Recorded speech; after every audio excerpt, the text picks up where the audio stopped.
Hello, my lovely students. So today's topic is relation between Kp and Kc. Most important question for exam BSc Sem Third Chemistry. So start करते हैं बिना किसी देरी के आज की हमारा न्यू टॉपिक. सो इनके रिलेशन पढ़ने से पहले हमें ये तो पता होना चाहिए Kp एंड Kc है क्या. तो Kc है इक्विलिब्रियम कांस्टेंट एंड Kp है पार्शियल प्रेशर. सो हम इसके रिलेशन पढ़ने से पहले एक बेसिक जनरल रिएक्शन हम लिख लेते हैं. मान लीजिए इसका मोल A है और रिएक्टेंट क्या है A, और इस प्लस और मोल क्या है B और रिएक्टेंट है कैपिटल B. रिवर्सिबल और इरिवर्सिबल का साइन लगाएंगे. हमारा मोल है C और प्रोडक्ट है कैपिटल C, मोल है स्मॉल d और प्रोडक्ट है कैपिटल D. इस जनरल रिएक्शन से हम पूरी रिलेशन को डिस्क्राइब करते हैं. तो हम Kp और Kc को कैसे डिस्क्राइब कर सकते हैं? Kp and Kc may be expressed as किस तरीके से हम लोग लिख सकते हैं? तो आपको ही पता होगा, लॉ ऑफ मास एक्शन अगर आपने पढ़ा होगा तो आपको पता होगा कि हमारा Kc क्या होता है? Concentration of product small D, जितने भी मोल हो सकते हैं 1 2 3 4, और क्या होता है? कंसंट्रेशन ऑफ रिएक्टेंट मोल. ये बात कर ली हमने Kc की. अब हम बात करते हैं किसकी? Kp की. तो सेम एज प्रोडक्ट का प्रेशर कैपिटल C मोल, उसके बाद क्या होता है? Capital D small d, partial pressure of reactant capital B small b. सो ये हमारा होता है Kc and Kp. So generally हम लोग अगर डिस्क्राइब करते हैं केमिकल काइनेटिक्स में तो हम आइडियल गैसेस लेते हैं, क्योंकि उनकी डेरिवेशंस करना इजी होता है, क्योंकि वॉल्यूम प्रेशर्स को डिस्क्राइब इजीली किया जा सकता है. तो हम लिख सकते हैं from ideal gas equation. From ideal gas equation. तो आइडियल गैस इक्वेशन का फॉर्मूला आप सभी को पता होना चाहिए, आपने पढ़ा होगा कि क्या होता है? PV is equal to small n और RT. सो P हमारा यहाँ पे क्या होता है? सो P हमारा क्या होता है? प्रेशर, और V होता है वॉल्यूम ऑफ गैस की. वॉल्यूम ने किसी भी, अगर हम लोगों ने कंटेनर कुछ भी लिया उसमें कितना वॉल्यूम, क्या गैस ने कितना मतलब कि स्थान घेरा आप कह सकते हैं. And number of moles, R gas constant और T टेम्परेचर. ये आइडियल गैस से PV is equal to nRT में जो भी टर्म्स यूज हुए हैं उसको ये सब कहते हैं. मैंने आपको लिख के दिखाया है. अगर हम PV is equal to nRT और किस तरीके से लिख सकते हैं?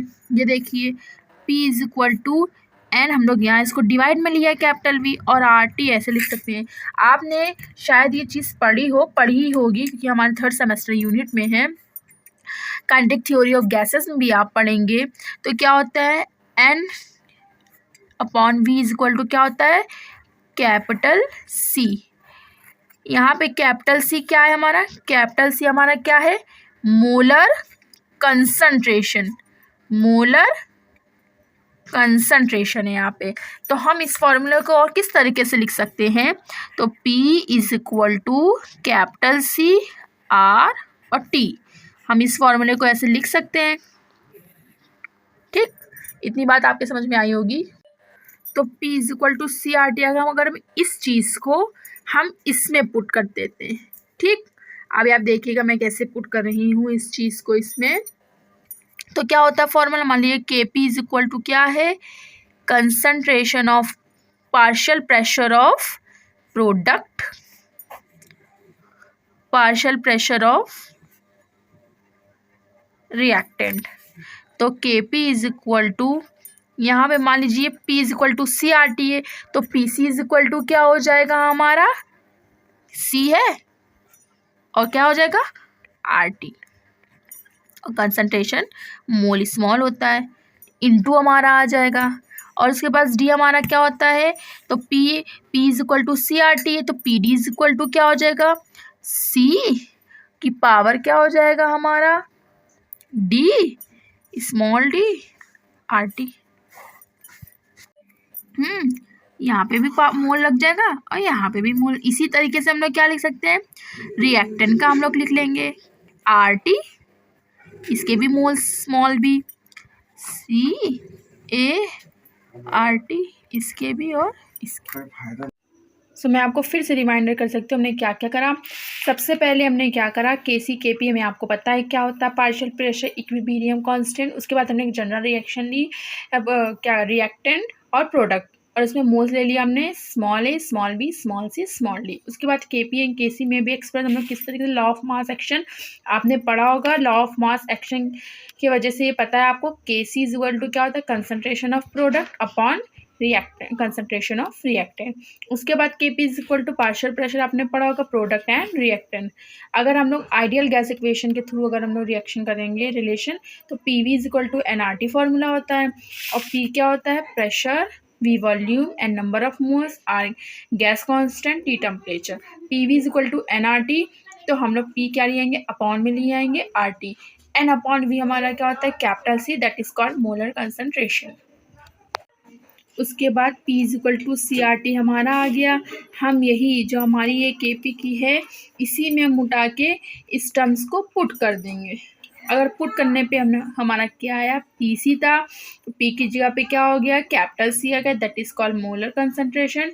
तो हमने उसकी मोल लगाया, आर टी का हमने पूरा मोल लगा दिया, उसी की तरह हमने डी का भी मोल लगाया, उसी तरह रिएक्टेंट के भी हमने मोल्स लगा दिए, बी एंड ए। उसके बाद क्या कर सकते हैं हम, देखिए ऊपर भी आर टी कॉमन हो रहा है, नीचे भी आर टी कॉमन हो रहा है, आर टी हम क्या कर सकते हैं, कॉमन ले सकते हैं। तो हम किस तरह लिख लेंगे, K P is equal to C into C, ठीक है। उसके बाद क्या है, into C into capital D, उसके बाद क्या है, स्मॉल डी, और हमारा क्या आ गया है common, R T C plus D, ठीक। उसके बाद अपॉन, उसके बाद हमारा रिएक्टेंट क्या है, ये देखिए इसमें भी आर टी क्या हो जाएगा, कॉमन, इसके मोल्स क्या है, बी प्लस या ए प्लस बी, आप कुछ भी लिख सकते हो, ठीक है। हो गया, कॉमन ले लिया। उसके बाद ये टर्म है अपॉन में प्लस में है, ऊपर जाएगा क्या हो जाएगा, माइनस में हो जाएगा। तो मैं आपको लिख कर दिखाती हूँ। सो मैं ऊपर लेके आपको दिखा रही हूँ। सो ये देखिए मैंने लिया, K P is equal to concentration of product and reactant, R T M मैंने कॉमन लिया था, और पावर में ए प्लस बी ऊपर ले ली, ए माइनस में हो गई। एक बार याद रखना, आपके माइंड में आ रहा होगा पावर जुड़ी कैसे, आपने पढ़ा होगा मैथ्स में, तब क्या होते हैं, आधार या बेस समान होते हैं, पावर क्या होती है, जुड़ जाती है, बेसिक कॉन्सेप्ट है ये। तो मैंने पावर ऊपर ले गई।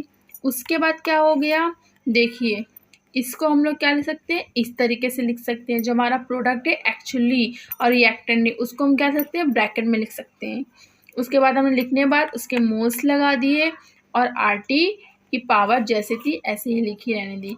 फिर उसके बाद आपने अभी मैंने आपको स्टार्टिंग में ही मेंशन करा था, देखिए concentration of product, concentration of reactant, that is called KC, जो कि प्रूफ हुआ लॉ ऑफ मास एक्शन से। तो जस्ट यही टर्म वहाँ पे लिखा था, तो मैंने इसकी जगह पे क्या लिख दिया, केसी लिख दिया, और आर टी की powers as it is note कर दी। यहाँ पे एक बहुत इंपॉर्टेंट चीज़ याद रखनी है कि क्या होता है, सी प्लस डी माइनस ए प्लस बी को क्या बोलते हैं, डेल्टा एन बोलते हैं, number of moles of a particular reaction को निकालने के लिए डेल्टा एन। हमारा क्या आ जाएगा, के P is equal to K C into R T delta N.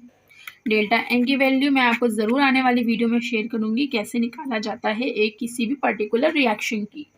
So I hope आपको ये वीडियो पसंद आया होगा। मेरे चैनल को लाइक करिए, सब्सक्राइब करिए, शेयर करिए। Bye guys.